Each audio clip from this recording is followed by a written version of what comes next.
सम्पूर्ण श्रोतावृन्दमा नमस्ते नमस्कार।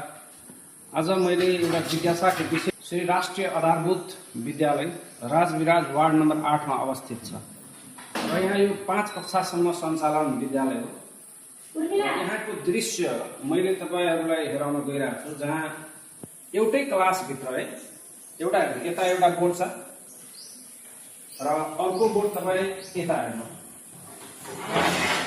अनि यो एउटै कक्षा कोठामा दुईवटा बोर्ड किन छ त्यो कुरा हामी रञ्जना म्याडमसँग सोध्न गइरहेको छौं। नमस्ते रञ्जना म्याडम। नमस्ते। एउटै कक्षा कोठामा यो दुईवटा बोर्ड किन?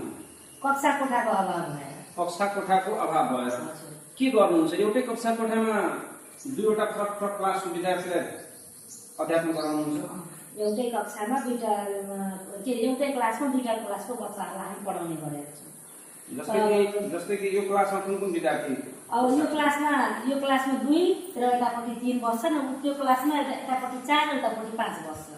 त एउटा शिक्षक पढाउँदाखेरि हामी के भन्छ, अर्को शिक्षक चुप लगाएर बस्छ एकछिन र बच्चाहरूले होमवर्क दियो, त्यो होमवर्क बनाएपछि यो शिक्षक चुप भएपछि उतापट्टि शिक्षकले पढाउन सुरु गर्ने हो। त्यस्तो अवस्था हाम्रो देशको विडम्बना हेर्नु। एक ठाउँमा बसेर मान्छे कसरी एउटा सानो बालिकाहरूले उताको कुरा उता नसुन्ने कुरा अर्को क्लासमा हुँदा त कानले सुन्छ, एउटै क्लासमा बसेर दुईवटा शिक्षक अलग अलग च्याप्टर पढाउँदा विद्यार्थीले कसरी पढ्दै होला? यो ठूलो विडम्बनाको कुरा हो। हाम्रो नयाँ सरकार नवनिर्मित सरकारले भनिरहेछ कि जुन हाम्रो सरकारी विद्यालयहरू छ त्यसलाई व्यवस्थीकरण गर्ने, राम्रो बनाउने, सुधार बनाउने, शिक्षाको गुणस्तरीयलाई राम्रो बनाउने। तर यस्तैमा हुन्छ एउटै कक्षा कोठामा दुईवटा क्लासको विद्यार्थी फरक क्लासको विद्यार्थीलाई कसरी पठन पाठन गराउन सकिन्छ? म यो कुरा जान्न चाहन्छु। यदि यो भिडियो हाम्रो सम्बन्धित निकायसम्म पुगिरहेछ भने प्लिज यो स्कुलको अनुगमन गर्नुस् तपाईहरु र यो स्कुललाई के पूर्वाधारहरू चाहियो र यहाँको वडा अध्यक्षलाई पनि म भन्न चाहन्छु कि यो साइडमा जुन मैले फोहोर हेरेँ, किनभने एउटा पनि झ्यालमा कतै त्यो लागेको छैन, जाली लागेको छैन।